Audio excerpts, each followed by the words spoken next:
how to scan and attach a document to an email on iPhone Mail app. Hey everyone, welcome back to the channel. If you are new here, don't forget to hit the subscribe button and turn on the notification bell to not miss any updates.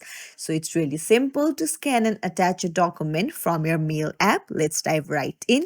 Go to the Mail app and then tap on the pencil-like icon in the bottom right, and then you'll be able to see the attachment icon above your keyboard. Just tap on it and then tap on scan document, and then put the document in front of you and place it how you want to. Sure, and you can just hit save.